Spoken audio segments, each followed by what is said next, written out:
Knicks Nation, today is Thursday, the 7th day of March 2024.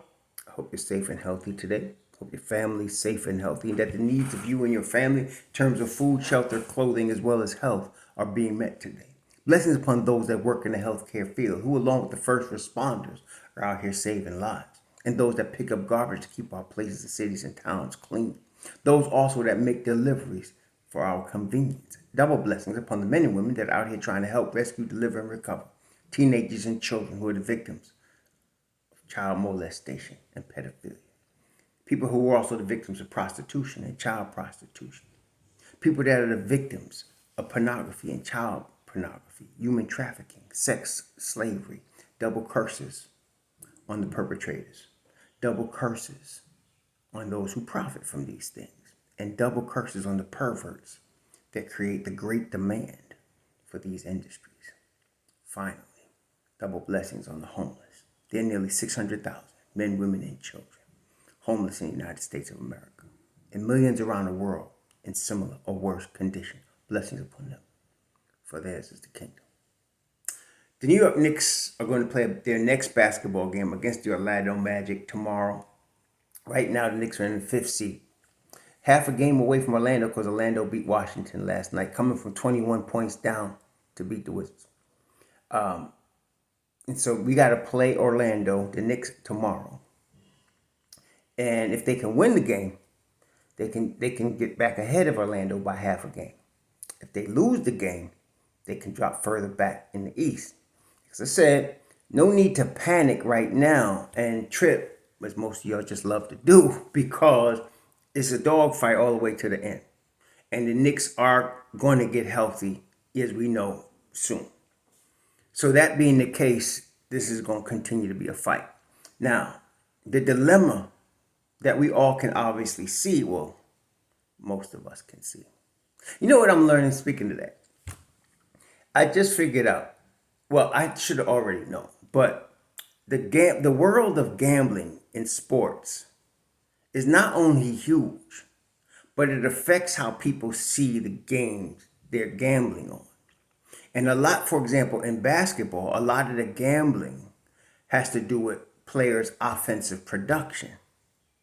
And so there are people that are looking at the offensive production as the main thing because they are betting on the offensive production. But those of us that are looking for their team to win a chip understand that we need defense to win the championship. Okay? To advance in the playoffs, we need defense. But it's a different motive from those that are betting on the games. Okay? So that is why I'm realizing now why a lot of people are ignoring the obvious dilemma that the Knicks have with the two new dudes, which I call the B&B bums, Burks and Bogdanovich, because what we've seen since they've been here is tremendous exposure on lack of defense. And Town could play them, but the longer they're out on the floor, the more diminishing returns you get. You might get some good results in a short term, but if the longer they're on the floor, and if they're not shooting, if either of them are not shooting the ball right, you just don't play them because you're gonna lose on the defensive end. So the other day, and this is one of the reasons I really respect Thibs and the Knicks for how they handle their business. In Knicks Nation, well, let me put it this way. The other day, I saw a video from Oklahoma City Nation, okay, Oklahoma City Thunder Nation. And the dude doing the video was trying to claim that Sam Presti is costing them a championship because he does his overall point was Sam Presti doesn't know his job. He's not very smart. Now he built a team from scratch in the smallest market in the league, Oklahoma City. He developed and drafted 3 MVPs. Then started over because his market's so small, those guys didn't want to stay there. One wanted to go to Golden State, one wanted to go to Houston, H-Town. So he reinvented it and got them now top 3 in the West. But he don't know what he's doing.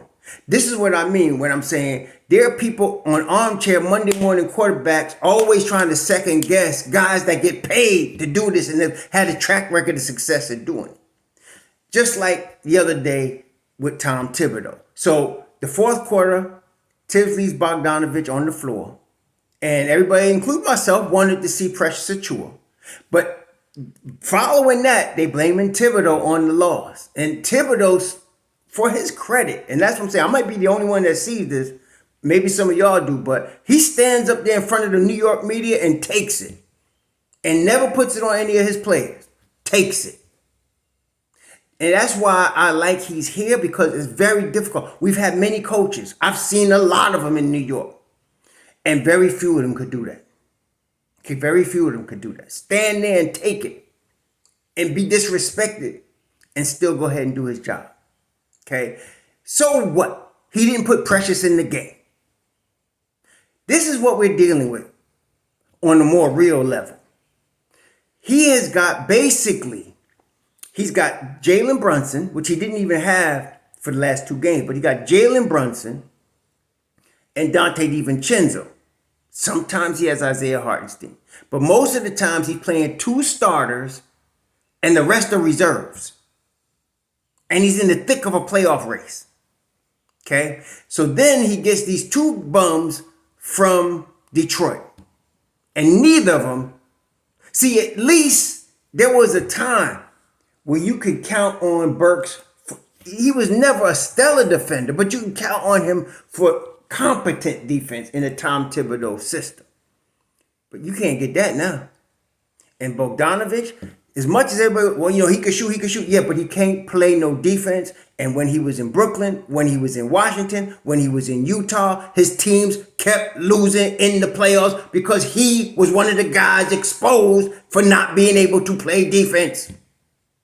And it's to continue. You know, I've been to the playoffs every year. No, be on good teams with Donovan Mitchell, with Bradley Beal, with you know, Kevin Durant. Yeah, okay.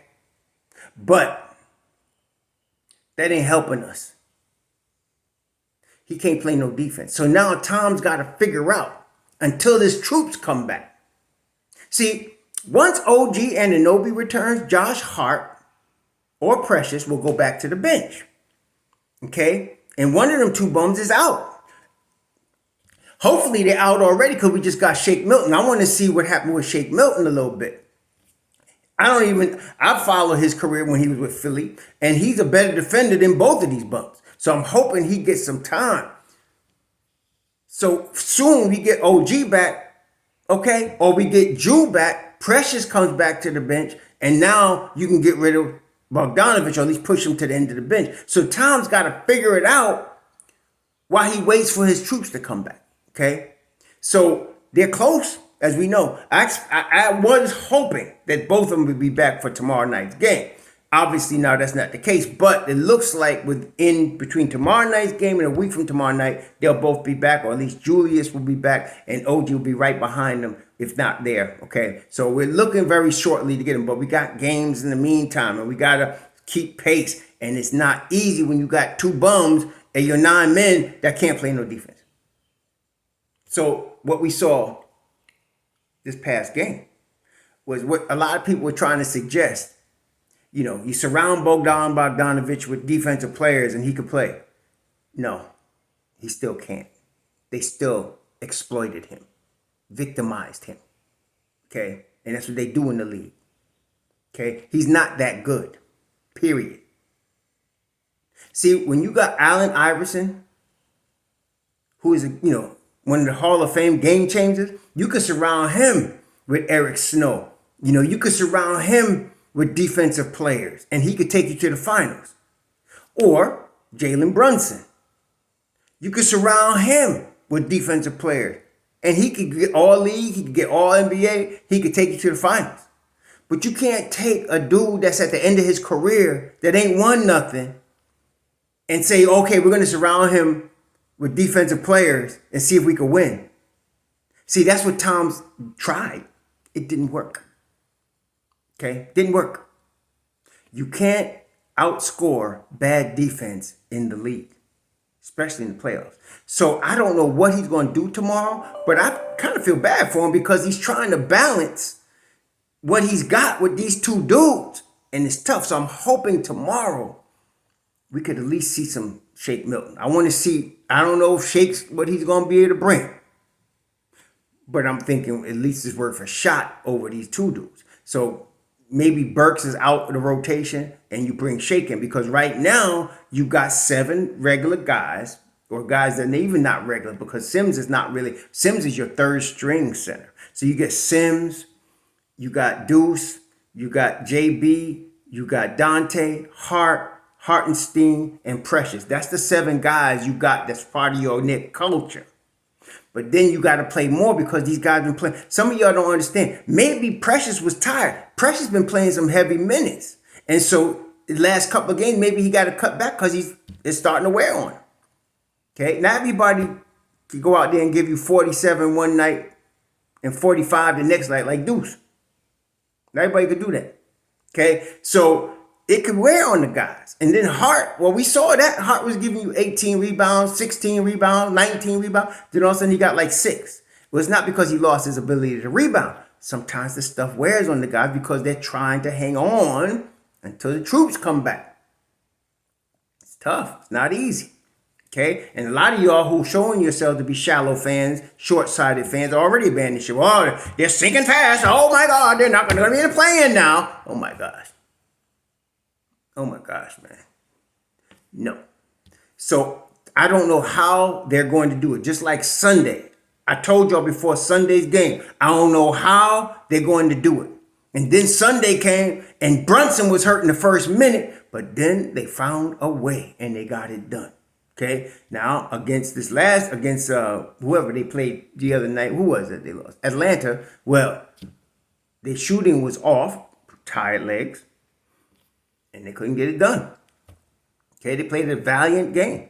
Couldn't get it done. By the way, did you see the chalk on the floor? Yeah, the chalk on the floor at the card. That was the DeJounte Murray outline after Deuce caught his body. So anyway, they got Orlando, who was a better team than the Hawks. And they're going to come looking for blood in Madison Square Garden. I don't know how they're going to do it. That's why I'm hoping we get some Shake, because if we get some Shake and less Burks, that only leaves one bum we got to play. And then we got, the rest of the guys can play. So if we get some defense from Shake, and then, of course, Dante, has been valiant, man. Really. Playing through pain. He's been getting hurt every game. You see him bending over Winston. He's still out there. So if we can get him and Brunson tomorrow, and they can be themselves, and we need Hartenstein. Hartenstein's been up and down since this Achilles thing. If he could be on the upstick tomorrow like he was Sunday against Cleveland, we got a chance, okay? But this is going to be tough. I don't know how they're going to do it, but they got to win this game tomorrow. So, and again, they got to hang on until they can get, once even one of those guys, once Drew comes back. Somebody said, well, he got to get into game shape. Yeah, sure, what? If I can get 15 to 20 minutes of Julius Randle before he has to rest or get in game shape or whatever, it's better than 40 minutes of these two bums. So give me Drew. And then Precious can definitely take up the slack. Okay? Same with OG. If I can get 20 minutes of OG for 5 games while he's getting into game shape, I'll take it. And we got a chance to win. So just get any of these guys back and we start stepping up notches. So that's what we're trying to hang on for. Right now, Thibs got a tough job. He got a tough job. First of all, he's got to deal with the absence of the guys. Then he's got to deal with the New York media. Then there's all the second-guessing amateur coaches and GMs out there from their chair with their beer in their hand telling him what he should have did. He got a tough job. But I'm thinking, I know he's going to be tough enough to handle it. I know our dudes are going to be tough out there. They're going to give their all. I'm looking for Dante to come and shoot like he can shoot. It's amazing, but I'm looking for 5 and 6 threes from him every game, and that ain't fair to him. But that's what we need right now. I'm looking for Brunson to be Brunson. Let's do what we got to do, and let's get some Shake. Y'all enjoy your Thursday. Sure.